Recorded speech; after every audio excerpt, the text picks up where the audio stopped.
Hi, this is Stan. Hey, here's an interesting idea. Take a bow and arrow and shoot the arrow straight up into the air, and then stand there and see if it lands on your head. How about that? Do you think that's an interesting idea? Well, what in the world am I talking about? Well, it actually has some value for you. And we're going to tell you the story and go from there. And you can make some decisions about how you might live your life with more and better interesting ideas. The program begins right now.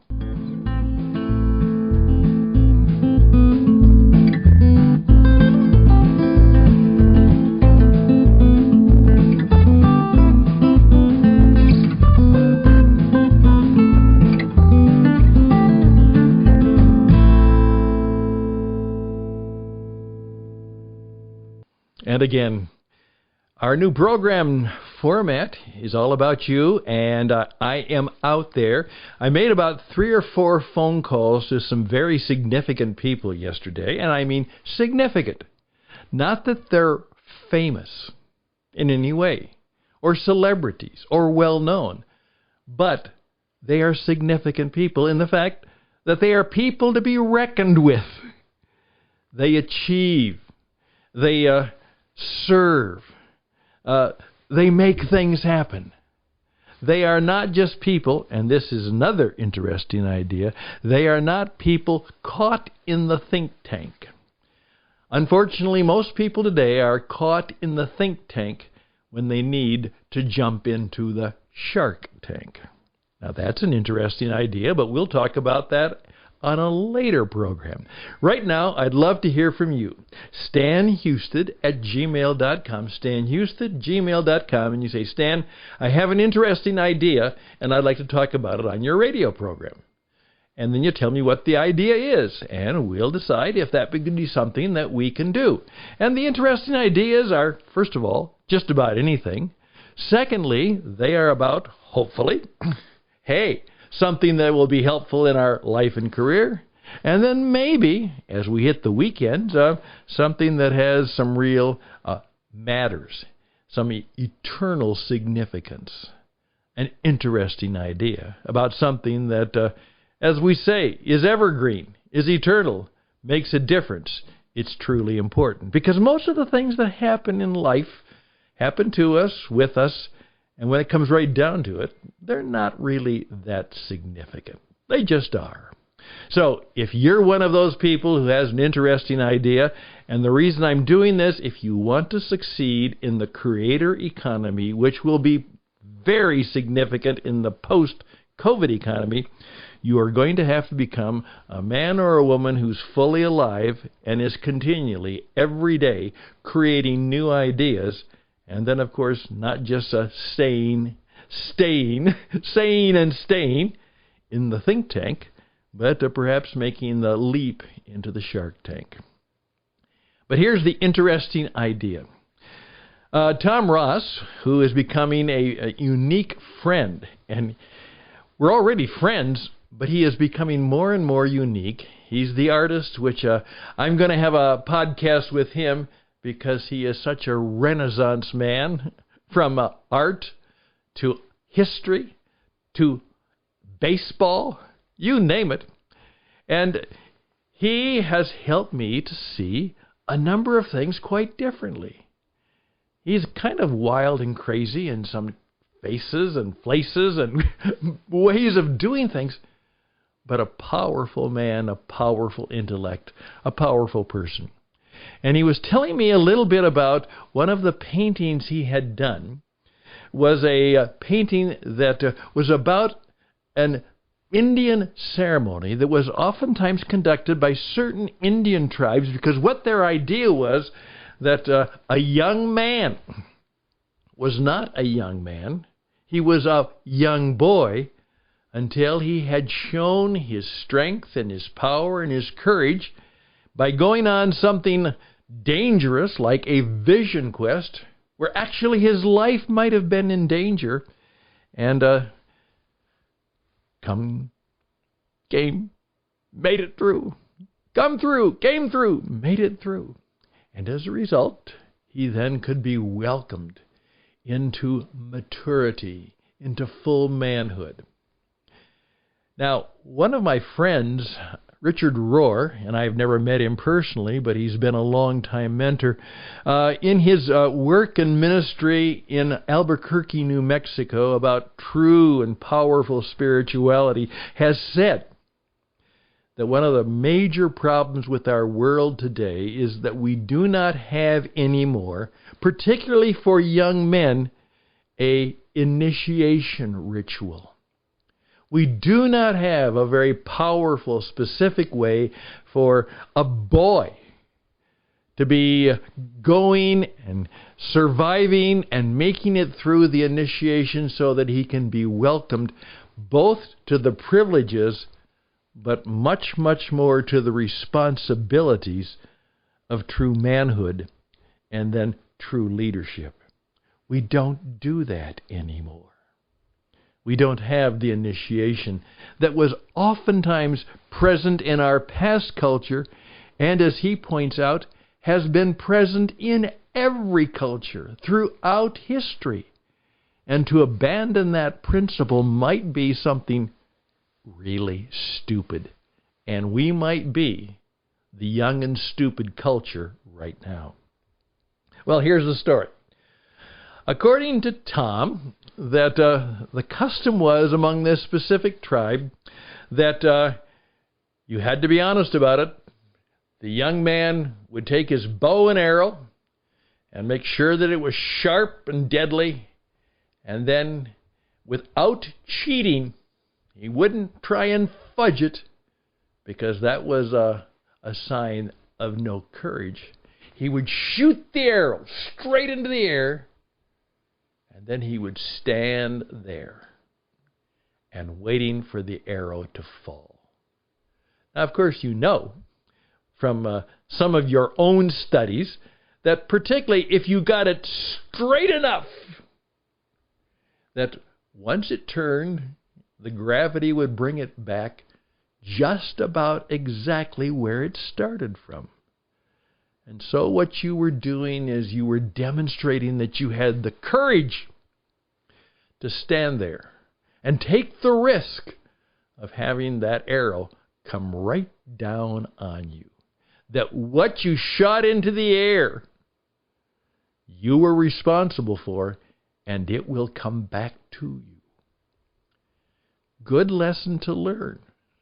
And maybe it will also teach you to be careful about what kind of arrows of all kind that you shoot into the air.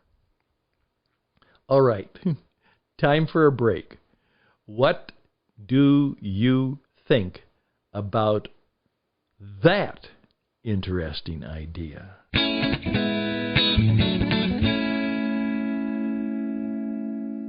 Once again, I'm back, and thank you for thinking about that. And I just simply want to do a little shameless self-promotion.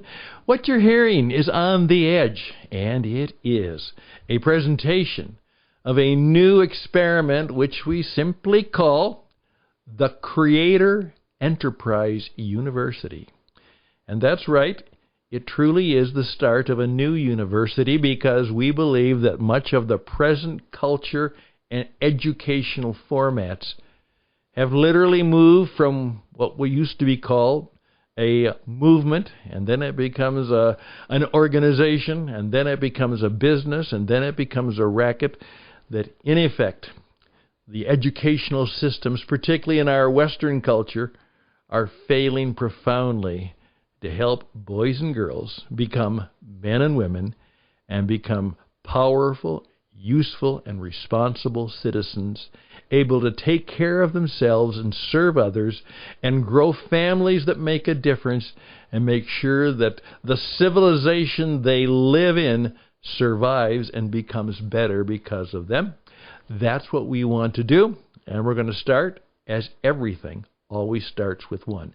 So we'd like to work with you and work with your company and work with the people who you work with, because we believe we can help you become a person of true transformation, and we can help you build a significant business that is not only influential, has impact, but has a significant and true income. We want to do that. We can do that for you in many, many ways. We are omnimedia. Sometimes we're right there present to you. Other times we're just taking time to use the modern media in the way that will work for you and your company. But we want to serve you and help you. There we go. That was the shameless self-promotion. And thank you.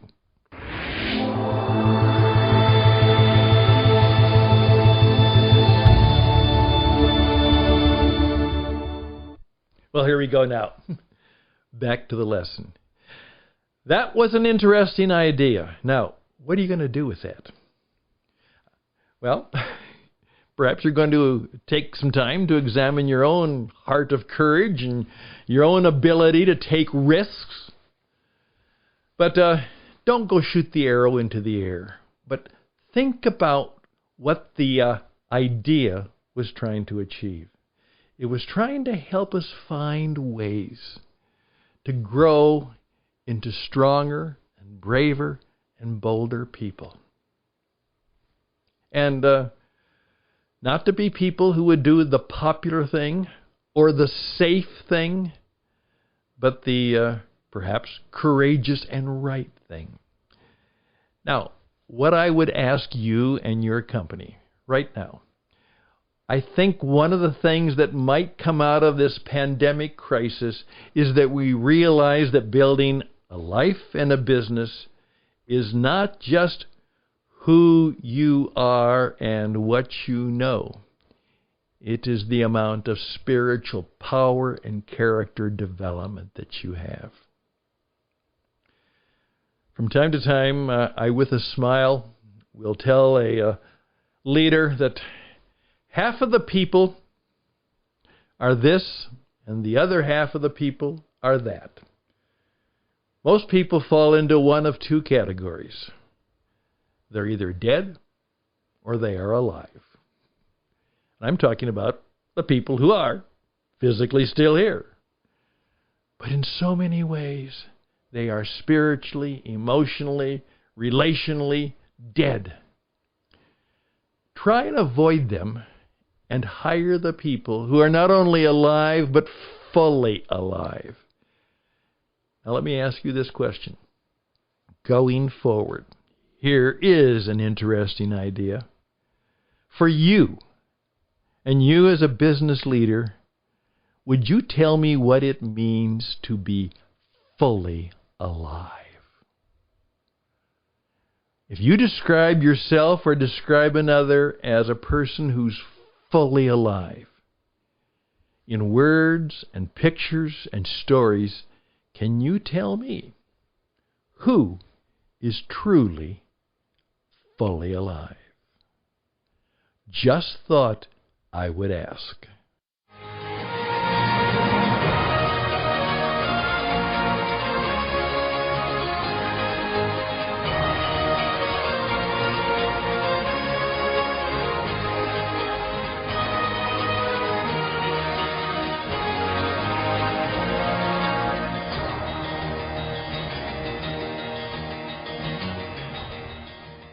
There we go.